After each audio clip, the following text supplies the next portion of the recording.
हाँ शिवोहम।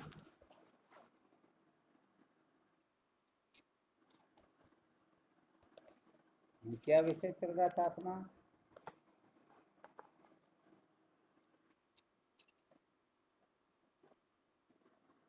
संसार को बनाए रखकर कभी भी सत्य का साक्षात्कार नहीं किया जा सकता। क्यों नहीं किया जा सकता, क्या कारण है?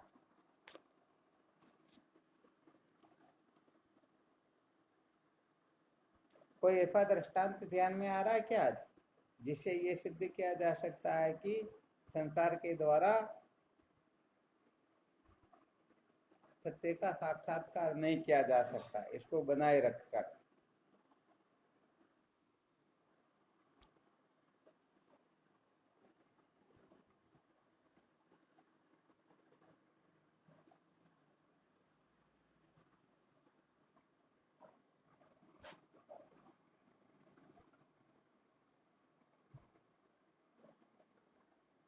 जैसे कीचड़ को कीचड़ से साफ नहीं किया जा सकता,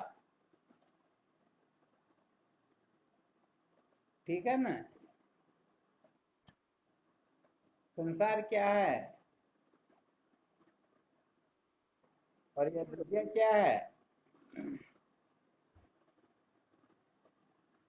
अविद्या अमृत है क्या? अविद्या कीचड़ है। तो ये सूत्र ये निकलता है कि कीचड़ से कीचड़ को साफ नहीं किया जा सकता। कीचड़ को साफ करने के लिए शुद्ध जल चाहिए। क्या चाहिए? शुद्ध जल होगा तभी कीचड़ साफ होगा, वरना कीचड़ से कीचड़ कभी भी साफ नहीं किया जा सकता। तो होता क्या है कि ये संसार जो है एक प्रकार का कीचड़ ही है। क्या है? और ये अविद्या भी कीचड़ है। तो इस दृष्टिकोण से यह सिद्ध किया जा सकता है कि संसार के द्वारा संसार को बनाए रखकर अथवा संसार के प्रति किसी भी प्रकार का आग्रह रख करके हम अविद्या के बंधन से मुक्त नहीं हो सकते। अथवा ऐसा समझना चाहिए, संसार के प्रति किसी भी प्रकार का आग्रह रखना इसी को ही अविद्या कहते हैं। क्या कहते हैं? हाँ, ये अविद्या का ही रूपांतरण है। वैसे देखा जाए तो ये विद्या का कार्य होने से विद्या स्वरूप ही है। इसलिए संसार को बनाए रख करने का जो आग्रह होता है, यह आग्रह हमें सत्य के साक्षात्कार से वंचित कर देता है। आ गया समझ में?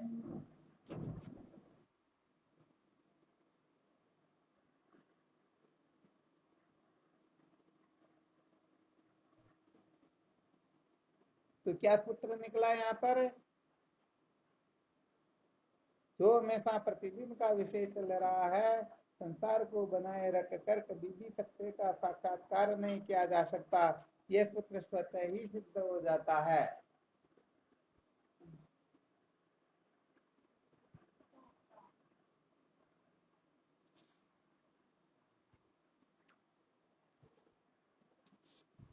सिद्ध हो जाता है ना? तो सिद्ध हो जाता है तो हमें क्या समझना है यहाँ पर? क्या निश्चय करना है?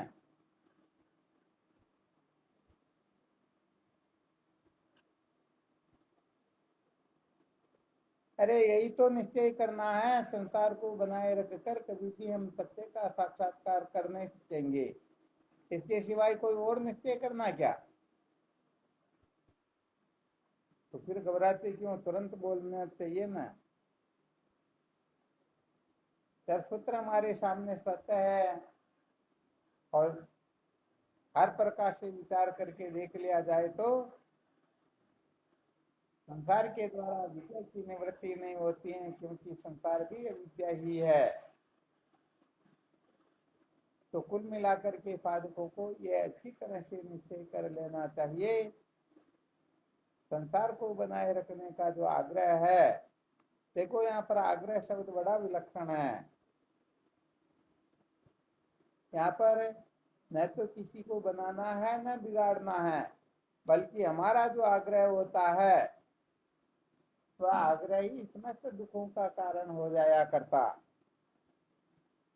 पहले शायद एक बार बताया था, जैसे ईश्वर ने एक पिंड बनाया, उस पिंड का नाम है स्त्री, उस पिंड का नाम है पुरुष, परंतु उस स्त्री नाम के पिंड से संबंध जोड़ करके कोई उसको माँ कहते हैं, कोई बहन कहते हैं, कोई बेटी कहते हैं, कोई पत्नी कहते हैं, कहते हैं या नहीं कहते हैं? उसे संबंध जोड़ करके कोई उसे पिता कहते हैं, पुत्र कहते हैं, भाई कहते हैं, पति कहते हैं। तो ये संसार को बनाए रखकर सत्य का साक्षात्कार नहीं किया जा सकता। यहाँ पर उस पुरुष को बनाना बिगाड़ना नहीं है, बल्कि उस पुरुष के प्रति जो अपनी अहमता ममता है, उस पुरुष के प्रति अपना जो आग्रह है, वह आग्रह ही दुखों का कारण होता है। शायद समझ में आ रहा होगा ठीक ठीक। अर्थात यहाँ पर संसार को बनाए रखने से तात्पर्य आगे की कक्षा में थोड़ा और अलग ढंग से विचार करेंगे। अभी तो अपने को यही समझना है कि जीव सृष्टि जो है, जीव का बनाया हुआ जो संसार है, उस संसार का कभी कुछ बिगाड़ा हो ही नहीं। ये संसार मैं चाहूं वैसे चलता रहे, ये संसार मुझे सुख प्रदान करता रहे, ऐसी अनेक अनेक प्रकार की जो कल्पनाएं अपने मन में बैठी हुई है, इस कल्पनाओं का नाम ही आग्रह होता है।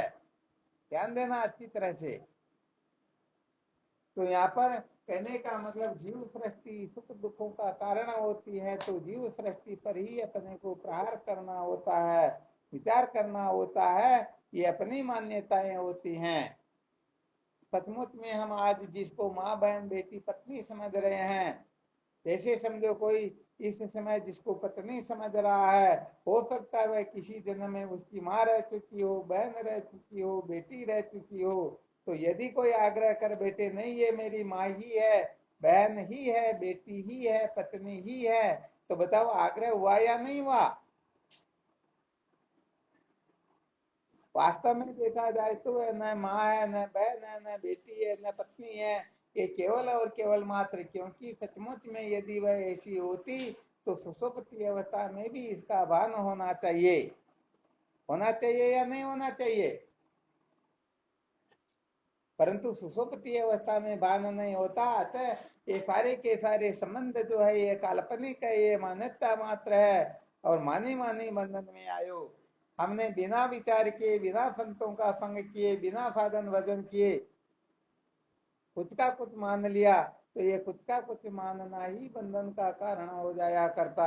इसलिए हमें अच्छी तरह से इस रहस्य को समझना है कि वास्तव में हम जिनको जैसा समझते हैं वह वैसा है नहीं।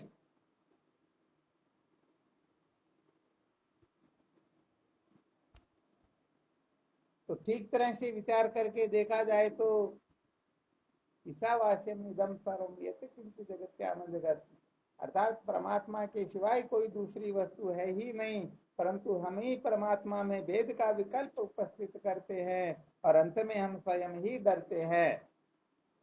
जैसे रात्रि के समय, पूर्णिमा की रात्रि हो, चंद्रमा का प्रकाश हो, उस समय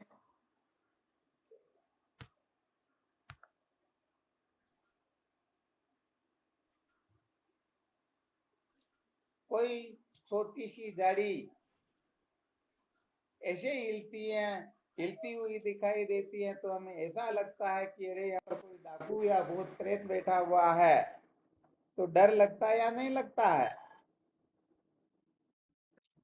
हाँ, डर लगता है। तो वहां पर सचमुच में भूत प्रेत की, डाकू की, शत्रु की जो भी कल्पना की, कल्पना हमने की या और किसी ने की? तो हमने कल्पना की, तो जो कल्पना करेगा उसी को डरना होगा। आ गया समझ में? तो ये कल्पना ही दुखों का कारण होती है। हम अनेक प्रकार की कल्पनाएं कर करके बैठ जाते हैं। कहने का मतलब हम अपने दिमाग से, अपने मन से अनेक प्रकार की कल्पनाएं निकालते हैं। हम किसी को अपना शत्रु समझते हैं, किसी को अपना मित्र समझते हैं, किसी से राग करते हैं, किसी से द्वेष करते हैं। तो ऐसी अनेक अनेक प्रकार की जो कल्पनाएं हैं, हम अपने मन से, अपने चित्त से निकालते रहते हैं और उन कल्पनाओं के अनुसार ही हम सुखी दुखी होते रहते हैं। तो बताओ, ये सुखी दुखी होना सारा अज्ञानकृत है या नहीं है? सारा का सारा ना समझ से है, सारा का सारा मान्यता मात्र है। इसलिए जब तक हम इन कल्पनाओं को मिथ्या नहीं समझ लेते हैं, तब तक तो सच्ची बात यह है कि दुखों का अंत होने वाला है नहीं। अच्छा, ये स्वप्न का संसार जो है, ये कहां से निकलता है?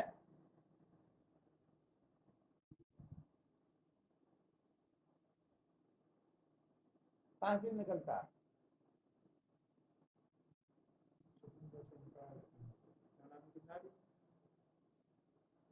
सीता नाम की नारी, तो वो तो रंगमंच है, वो तो स्टेज है, वहां पर तो खेल किया जाता। हाँ, कौन बताएंगे? और बताओ कुछ।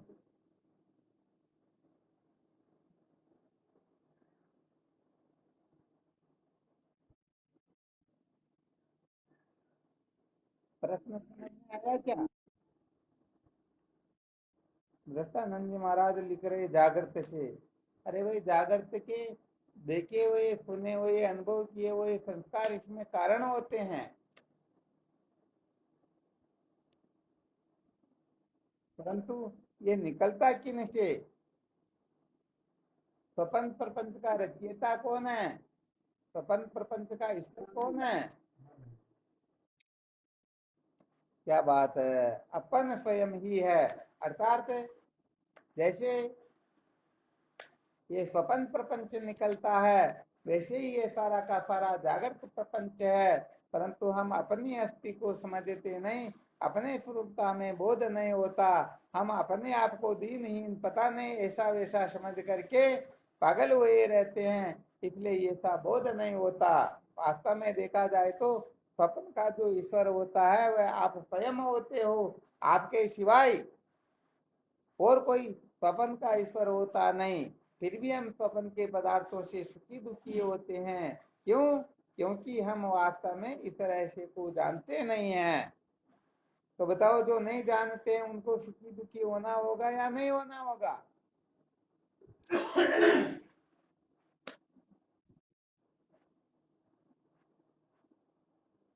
होना होगा। तो जिस प्रकार से स्वपन प्रपंच अपने भीतर से ही निकलता है, ऐसे ही ठूंठ में भूत भी अपने भीतर से ही निकलता है। वास्तव में ठूंठ से भूत नहीं निकलता है, ठूंठ में भूत नहीं होता है, रस्सी में सर्प नहीं होता है, मृग तृष्णा का जल नहीं होता है, परंतु हम ही तो कल्पना करते हैं। तो वैसे देखा जाए तो ये अमत्व ममत्व का जो बंधन होता है, ये अपने भीतर से ही निकलता है। अर्थात जब हम अपने आप को सच्चिदानंद द्वितीय ब्रह्म नहीं समझते हैं, अविद्या से ग्रसित हो जाते हैं, तो ये अविद्या से ग्रसित होते ही हम अनात्म पदार्थों के साथ तादात्म्यपन करके हम अपने आप को देह इंद्रिय प्राण मन बुद्धि वाला समझ लेते हैं। हम अपने आप को 3.5 हाथ का समझ लेते हैं, कुछ किलो वजन वाला समझ लेते हैं, नाम रूप कुल गोत्र वर्ण आश्रम वाला समझ करके फिर तदनुकूल हम व्यवहार करने लगते हैं। यदि ब्राह्मण है तो ब्राह्मणोचित व्यवहार करने लगेगा, और शूद्र है तो उसके अनुसार व्यवहार करने लगेगा। अर्थात तो वो अपने को सचमुच में ब्राह्मण क्षत्रिय वैसे शूद्र मानने लग जाते हैं। तो जैसे रस्सी में सचमुच में सर्प नहीं होता, वास्तव में ऐसे ये सारा का सारा जगत जाल ये वास्तव में होता ही नहीं, परंतु हम फिर भी कल्पना करके मानी मानी बंधन में आयो। हम कल्पना करके ये जागृत के जो संस्कार है, पूर्वकृत जो संस्कार चलते आ रहे हैं, उन संस्कारों के अनुसार अपने को जो जैसा बता देता है, उनको वैसा ही भान होने लग जाता है। जिस प्रकार से जिनको जैसे गुरु मिलते हैं, उनको वैसे ही संस्कारों से, अर्थात जिन गुरुओं से जैसा संस्कार, जैसा अनुभव प्राप्त होता है, साधक लोग उन उन संस्कारों के अनुसार ही कल्पना करने लगते हैं और उनको वही सत्य प्रतीत होने लगता है। तो वही देखो, वास्तव में सारा का सारा जगत जाल अपने अपने भीतर से ही निकलता है। हम इनको सत्य समझते हैं, प्रिय समझते हैं, रमणीय समझते हैं और इनके पीछे डमरू की तरह पागल होकर के भटकने लग जाते हैं और अंततो गत्वा तड़पते हुए हरिण जैसे तड़पता हुआ भगता रहता है और अंततो गत्वा मृत्यु को प्राप्त हो जाता है। ऐसे ही ये जीव मात्र जो है असलियत को न जान करके अनात्म पदार्थों में सुखों की कल्पना करके ये भटकते ही रहते हैं। तो वास्तव में सारा का सारा नाम रूपात्मक प्रपंच जो है ये बिना वो यही प्रतीत हो रहा है, इनकी सत्ता ही नहीं है। वास्तव में देखा जाए तो हम हमारी सत्ता से ही ये सत्तावान प्रतीत होते हैं। ये सच्चित आनंद जो है, जिनको आत्मा का विशेषण कहा जाता है, उनकी सत्ता चित्ता आनंदता जब इनमें प्रतीत होने लगती हैं तो हम इनको सच्चित आनंद रूप समझने लगते हैं और इनके पीछे पड़ करके हम स्वयं सच्चिदानंद रूप होकर के सत्य जड़ दुख द्वैत ये अनात्म जो प्रपंच है इनको महत्व दे करके ऐसे ही संसारारण्य में भटकते रहते हैं। तो भाई यहाँ पर अच्छी तरह से विचार कर लेना है। मानी मानी बंधन में आयो, हम कल्पना करके बंधे हुए हैं। जैसे वह गधा अपने आप बंध गया, वास्तव में उसे बांधा नहीं, फिर भी उसे भ्रांति हो गई कि मैं बंध गया हूं। ये दृष्टांत तो शायद बहुत बार सुना रखा है। क्या होता है कि जी कुमार के पास 10-20 गधे थे, उनमें से एक गधे का दावना अर्थात तो उनका जो बांधने का रस्सा था वह कहीं गुम हो गया था। शाम के समय वह ढूंढ रहा था, इतने में किसी संत ने कहा, अरे भाई क्या बात हुई, क्या ढूंढ रहे हो? कहा मेरे गधे का बंधन वो रस्सा जो है कहीं गुम हो गया। तो कहा अरे रात को कहाँ ढूंढो के सुबह देख लेना, अभी तो जाओ उनको ऐसे ही बांध देना। कहा ऐसे कैसे? अरे तुम तो जाओ, जैसे रोज बांधते वैसे पैर को तुम तो हाथ घुमा देना। तो कहीं चला गया, अरे तुम चिंता मत करो, हमारी जवाबदारी कहीं पर नहीं जाएगा। अब शाम को उनके उनने बांध दिया, वास्तव में कहीं पर गया नहीं। सुबह सब गधों को खोल दिया, सब चलने लग गए, परंतु वो गधा चलता नहीं, क्योंकि उस कुमार की दृष्टि में तो गधा खुला हुआ था, परंतु गधे की दृष्टि में तो गधा बंधा हुआ ना। अब उसे धक्का लगाए नीचे गिर जाए परंतु चले नहीं। होता अरे कैसी आपत मोल ले ली, इसे तो अच्छा रसा संभाल करके ले आते, बहुत अच्छा रहता। वो संत तो कोई जादूगर या पता नहीं कोई तंत्र मंत्र जानता, उसने कुछ कर दिया। अब ये गधा तो जगह से चल ही नहीं रहा। वो दौड़ करके गया संत के पास में और उनको नाप नाप बकने लगा, आपने ऐसा क्या कर दिया, मेरा गधा तो जगह से चल ही नहीं रहा। संत ने कहा अरे भाई गधे को तूने खोला या नहीं खोला? कहा मैंने खोलने की जरूरत कहां पर, वो तो ऑलरेडी खुला हुआ ही है। अरे पागल, ये तेरी दृष्टि में खुला हुआ है, उनकी दृष्टि में तो वह बंधा हुआ है, रात को तूने बांधा था ना। जा, जैसे बांधा वैसे ही खोल देना। जाकर के जैसे ही हाथ लगाया, कहने का मतलब ऐसा तेज दौड़ता कि सारे गधों में जाकर मिल जाता है। तो बस ऐसे ही ये बंधन होता है और ऐसे ही इसके लिए मुक्ति का उपाय करना पड़ता है।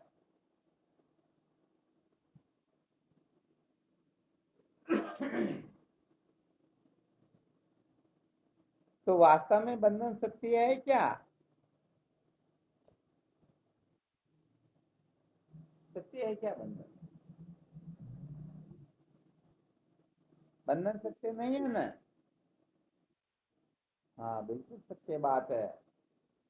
अच्छा, बंधन सत्य नहीं है ये बात है ज्ञान होने से पहले पता चलती है, बाद में पता चलती है?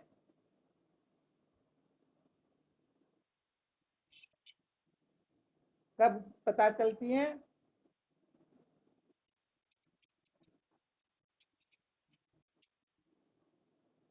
बहुत बहुत अच्छी बात है।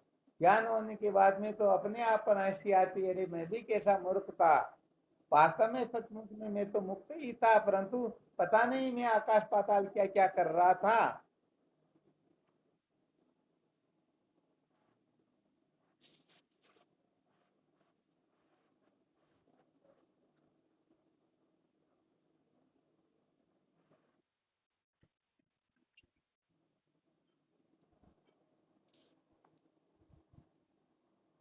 अच्छा, यदि किसी को पहले ही पता चल जाए ये बंधन झूठा है तो इसका क्या परिणाम निकलेगा?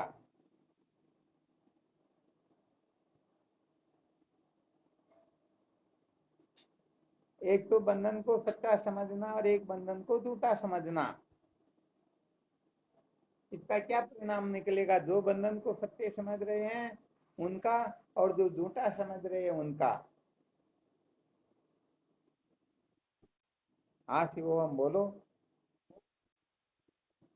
कौन जो सच्चा समझेगा या झूठा?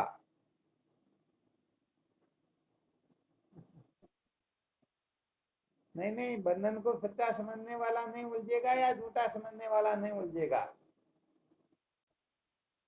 हाँ, झूठा समझने वाला नहीं उलझेगा। बहुत अच्छी बात है। चलो, अच्छी बात बताइए। झूठा समझने वाला मोह माया में नहीं उलझेगा। अच्छा चलो, जैसे वह तो मोह माया में न उलझे, परंतु कोई मोह माया उसे उलझा दे तो फिर क्या होगा? जैसे दृष्टांत के रूप में समझ सकते हैं कि कोई गाड़ी चला रहा रोड के ऊपर, बिल्कुल कानूनन ढंग से चला रहा है, जो रोड के नियम होते हैं उनमें से एक नियम का भी उल्लंघन नहीं कर रहा, परंतु सामने से कोई आकर के उसे ठोक दे तो क्या होगा फिर?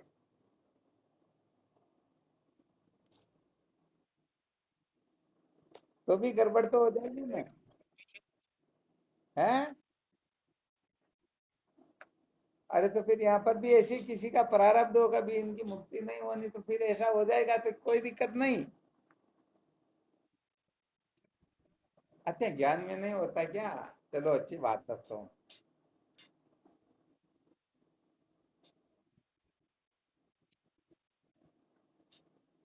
मन में सब हो जाता, परंतु ये मन रह जाएगा ना, चक्कर तो ये पड़ेगा। और मन को ही तो संसार कहते हैं।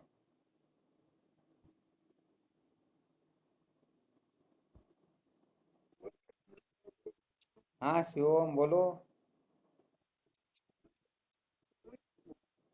हाँ, ये तो बिल्कुल सत्य वचन है। जो बंधन को बंधन समझेगा वही सचमुच में बंधन से छूटने की चेष्टा करेगा, और जो बंधन को बंधन नहीं समझेगा वह कभी भी छूटने का प्रयास करेगा ही नहीं। अच्छा, बंधन को बंधन कब समझेंगे?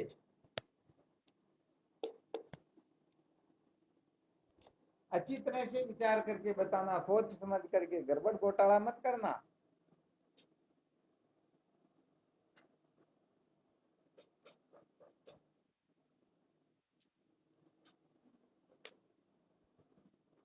अरे गजब कर दिया, इतने समय से सत्संग सुन रहे हो।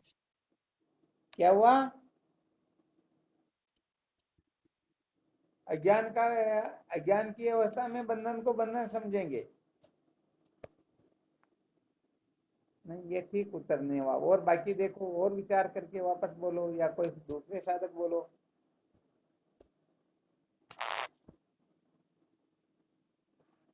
बंधन से छूटने की इच्छा कब होती है?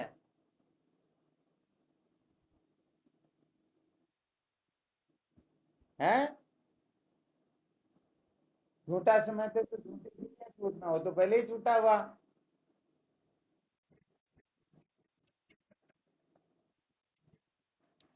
कीचड़ को कीचड़ समझेंगे तो कीचड़ से छूटने की इच्छा होगी। बंधन से छूटने की इच्छा कब होगी?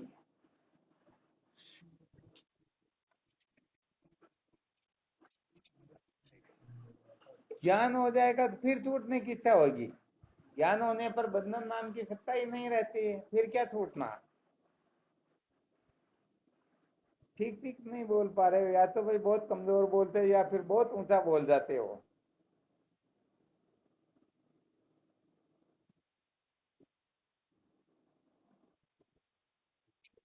हाँ क्या बात है, अब कुछ बात हुई। अरे भाई, जब हम बंधन को दुख रूप समझेंगे तो बंधन से छूटने की इच्छा होगी, और बंधन को यदि दुख रूप नहीं समझेंगे तो कल्प कल्पांतर तक उलझे रहेंगे, परंतु छूटने की इच्छा स्वप्न में भी होगी नहीं। होगी क्या? हाँ, परशुराम जी महाराज ने दृष्टांत तो बहुत अच्छा दिया, परंतु फिर सिद्धांत में नहीं घटा पाए। तो यह घटाना था कि जैसे कीचड़ को कीचड़ समझने पर कीचड़ से छूटने की इच्छा होती है, ऐसे ही बंधन को जब हम दुख रूप समझेंगे तभी बंधन से छूटने की इच्छा होती है। अच्छा चलो, प्रथम वर्ष ये भी बता दो, बंधन को दुख रूप समझ लेने के पश्चात छूटने की इच्छा क्यों हो जाती है, क्या कारण है? हाँ, इनका जो रहस्य बताएंगे वो साधक समझो थोड़ा प्रमोशन प्राप्त किया हुआ, वो समझो आगे की कक्षा का साधक है। हाँ शिवम बोलो।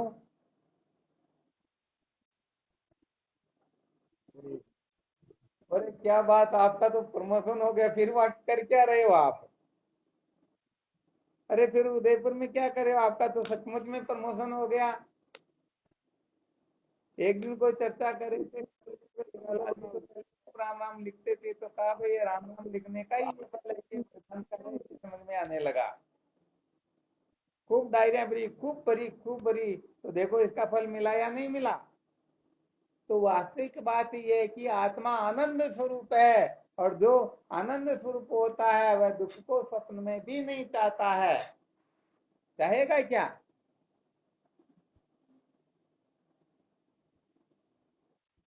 हाँ बिल्कुल नहीं चाहेगा, यही कारण है कि बंधन को हम दुख रूप समझेंगे तो सच्ची बात है बंधन से छूटने की इच्छा हो जाएगी, और बंधन को आनंद रूप समझेंगे तो चाहे ब्रह्मा जी का पिताजी भी क्यों ना आ जाए। आ गया समझ में? फिर भी बंधन से छूटने की इच्छा नहीं होगी, बल्कि बंधन से छुड़ाने वाले को कहेंगे चल चल तू तेरा काम कर, मैं तेरे से ज्यादा समझता हूँ। बहुत धन्यवाद, बहुत अच्छा सूत्र बताया भाई। इसका मतलब सचमुच में आप लोगों के ठीक ठीक समझ में आ रहा, सचमुच में आप साधुवाद के पात्र हो।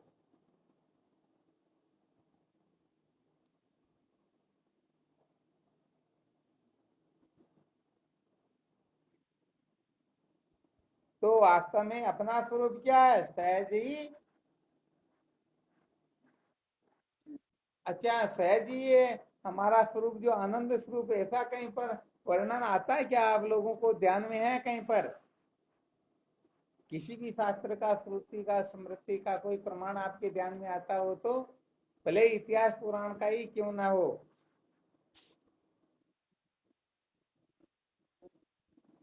हाँ बहुत धन्यवाद, एक तो ये हो गया। और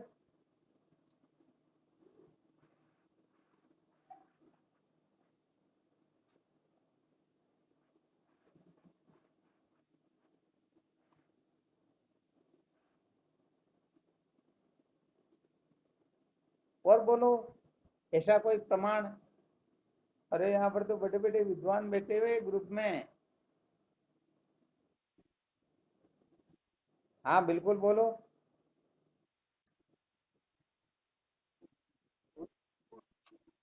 हाँ बहुत बहुत धन्यवाद, ये भी प्रमाण बहुत अति उत्तम है। अच्छा, और भी कोई प्रमाण दो।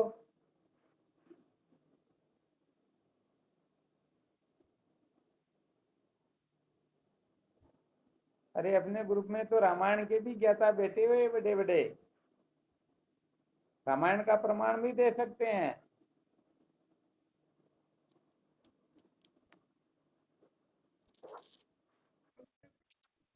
हाँ शिवोहम। हम्म। अरे क्या बात, ये तो असली प्रमाण था, इसी के लिए तो संकेत किया जा रहा था। ईश्वर अंश जीव अविनाशी, चेतन अमल सहज सुख राशि। ये जीव स्वयं ही सहज ही क्या है, ये सुख का भंडार है, ये अर्थात ये आनंद स्वरूप है। क्या बात, बहुत बहुत धन्यवाद, आज जरूर आप लोगों ने चित्त प्रसन्न कर दिया, ये बहुत अच्छा किया। अरे क्या बात है, ममे वांसो जीव लोके जीव पूत सनातन। तो यहाँ पर भी भगवान कृष्ण इस जीव को अपना स्वरूप कह करके ये सिद्ध करे, जैसे मैं सत्यचित आनंद स्वरूप हूँ, वैसे ही ये जीव भी सत्यचित आनंद स्वरूप है। बहुत बहुत बहुत अच्छा, अति उत्तम।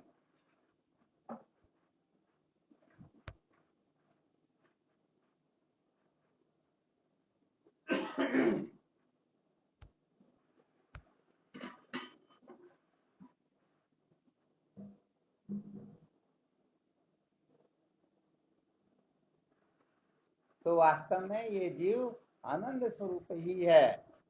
अच्छा, ये जीव आनंद स्वरूप है तो फिर ये अपने आप को मैं दुखी हूं, मैं परमात्मा से भिन्न हूं, ऐसा अनुभव क्यों करने लग गया? क्या चक्कर पड़ा, क्या कारण हुआ? हाँ, बहुत अच्छी बात। और थोड़ा और थोड़ा सूक्ष्म रीति से स्पष्टीकरण, या स्थूल रूप से, ताकि सब समझ सके।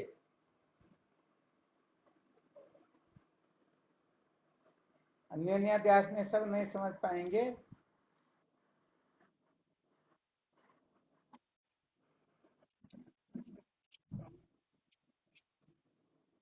हाँ, बहुत अच्छी उत्तम बात, बहुत अच्छी बात है। फिर भी एक और सूत्र विशेष है,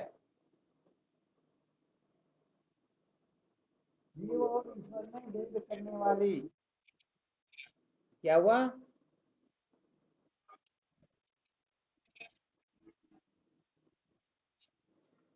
हाँ, ये भी बहुत अच्छी बात है। अच्छा, जीव ईश्वर में भेद करने वाली कौन सी कड़ी है? क्या क्या चक्कर, किसका चक्कर है ये?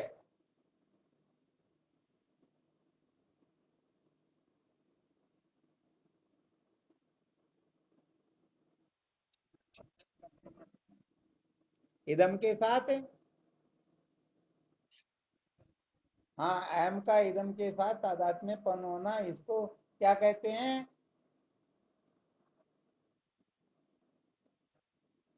अहम का इदम के साथ तादात्म्यपन होना, क्या है ये? हाँ, तो देखो, वास्तव में ये जो अज्ञान होता है ना, जीव और ब्रह्म में भेद उत्पन्न करने वाला केवल मात्र ज्ञान ही होता है। इसको अविद्या भी कह सकते हैं। तो अविद्या के कारण ही जीव और ईश्वर में भेद की प्रतीति होती है। वास्तव में देखा जाए तो जीव ईश्वर में, आत्मा ब्रह्म में भेद होता ही नहीं। तो अब करना क्या अपने को? वास्तव में जीव ईश्वर को एक नहीं करना है, आत्मा को ब्रह्म में या ब्रह्म को आत्मा में मिलाना नहीं है, केवल और केवल मात्र अविद्या को पश्मीभूत करना है। जब अज्ञान, जब अविद्या मूल सहित पश्मीभूत हो जाएगी तो फिर ये जीव ईश्वर में, आत्मा ब्रह्म में भेद करने वाला कोई शेष रहेगा ही नहीं। आ गया समझ में? हाँ, इसका बहुत अच्छी तरह से मंथन करना है, बहुत अधिक विचार करना है। तो कुल मिलाकर के ये विद्या ही समस्त दुखों का मूल कारण होती है। तो जो इस विद्या को मूल सहित भस्मीभूत करने के लिए तैयार हो जाएंगे, तत्पर हो जाएंगे, प्रस्थान कर जाएंगे, तो सचमुच में यह विद्या को मूल सहित भस्मीभूत करके मानव जीवन के वास्तविक लक्ष्य को प्राप्त करके सदा सदा के लिए कृतार्थ हो जाएंगे। तो कुल मिलाकर के इस अविद्या के बंधन से छुटकारे को कहते ही सत्य का साक्षात्कार। और इस विद्या को मूल सहित भस्मीभूत न करके इस अविद्या का परिवर्तन करने के चक्कर में रहना ही संसार को बनाए रखना है। तो कुल मिलाकर के संसार को बनाए रखना यही समस्त दुखों का मूल होता है। संसार को बनाए रख कर कभी भी सत्य का साक्षात्कार नहीं किया जा सकता।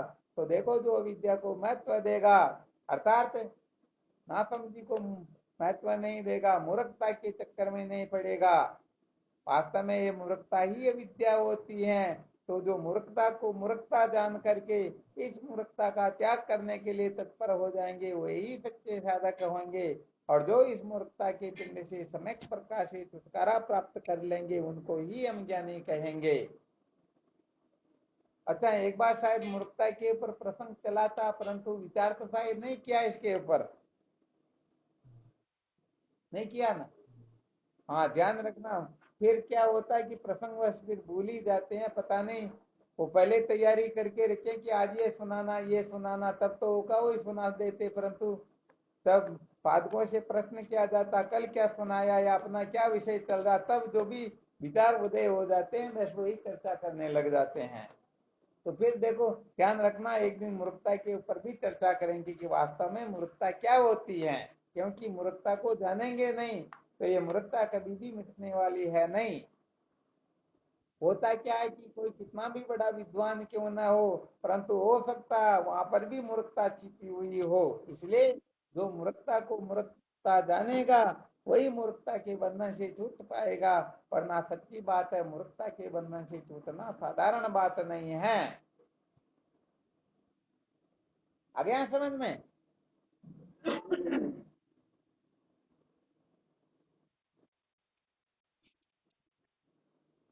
हाँ, अविद्या को मूर्खता भी कहते हैं एक प्रकार की, क्योंकि ये अविद्या जो कह देते किसी को।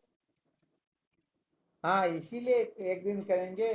जैसे किसी के लिए कहते ये अविद्या से ग्रसित है तो वह देख लेता, हाँ भाई बात तो बिल्कुल सही है, परंतु उसे कहते एक नंबर का मूर्ख है, तो उसी में तलवार बंदूक चल जाती ना।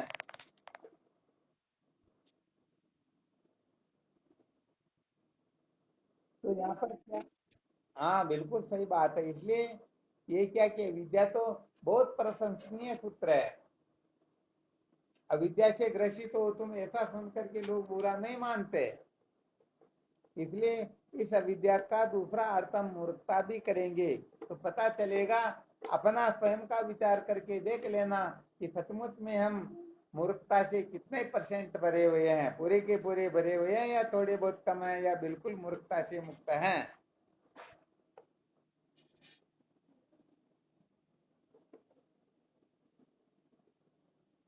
वैसे क्या है कि थोड़ा सत्य को जानने के लिए थोड़ा हौसला भी चाहिए, तैयारी भी चाहिए। ठीक ठीक विवेक होना तो थोड़ी बात ठीक हो जाती है। बहुत सारे साधक समझते हैं नहीं नहीं, हम पूरे मूर्ख तो नहीं, आधे मूर्ख जरूर हो सकते हैं, परंतु ये आधे मूर्ख भी बड़े खतरनाक होते हैं। 99% मूर्खता निकल जाए, 1% मूर्खता शेष रह जाए तो वह मूर्खता भी जन्म मृत्यु की श्रृंखला में भटका सकती है।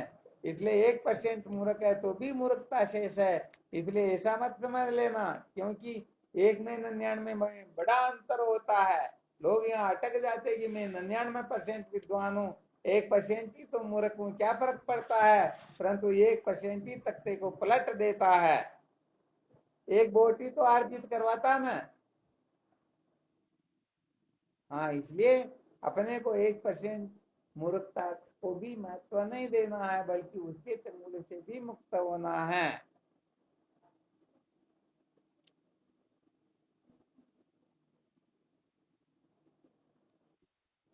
हाँ शिवोहम। हाँ बिल्कुल मिलावटी कहलाएगा। कहने का मतलब देखो यहाँ सूत्र क्या है, रहस्य क्या है। जैसे समझो आप उदयपुर से निकलते हो और यहाँ भिलवाड़ा समझो आश्रम पर आने के लिए वहां से तैयारी कर लेते हो, निकल भी जाते हो। और ऐसा समझो आप आश्रम के गेट पर भी पहुंच गए हो, परंतु फिर भी विश्वास नहीं है कि आप गेट पर पहुंचने के बाद में भी आप गेट में प्रवेश न करके इधर उधर निकल जाओ, है हो सकता है या नहीं हो सकता है।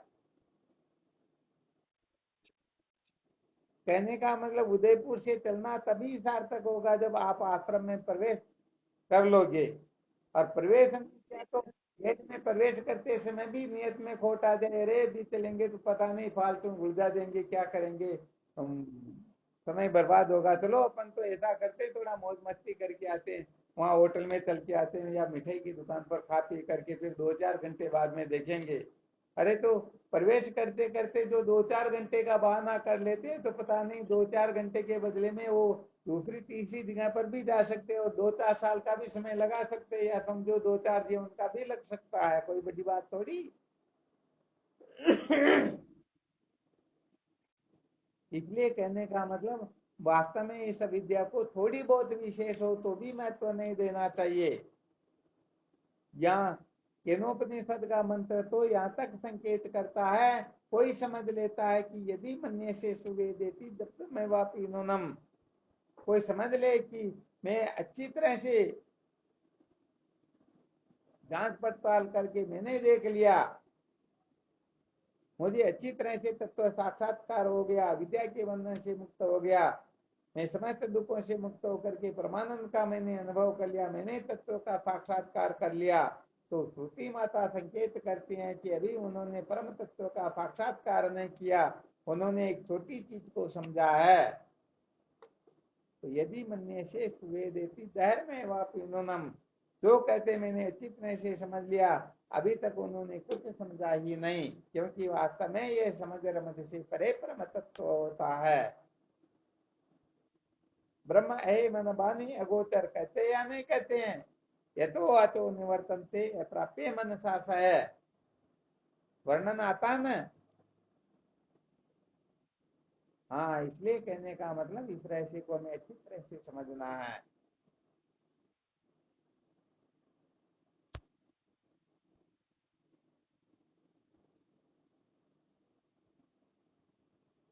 चलो ठीक, फिर इसमें कोई संशय हो तो बोलो, करो चिंतन मनन, फिर कल देखेंगे, कल करेंगे विचार। और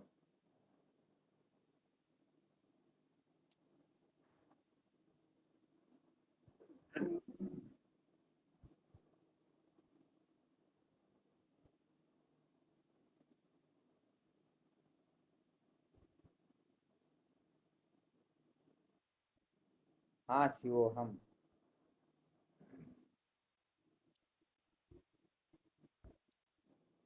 हाँ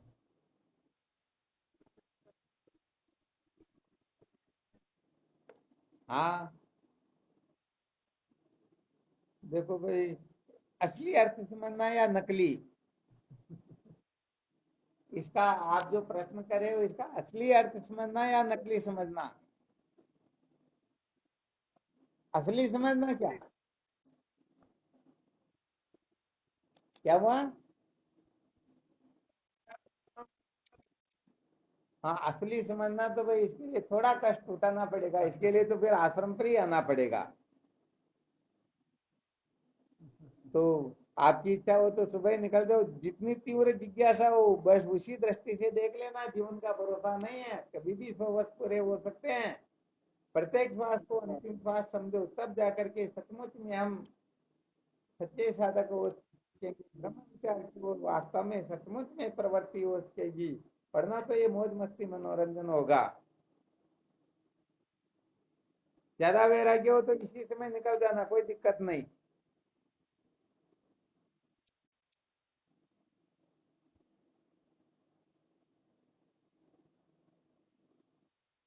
चलो ठीक, फिर इसका अलग से समय लेकर के करते हैं विचार, ठीक है ना? ये जो संसार है ये मन से निकलता है, मन से ही उत्पन्न होता है। मन किसे उत्पन्न? हाँ शिवोहम।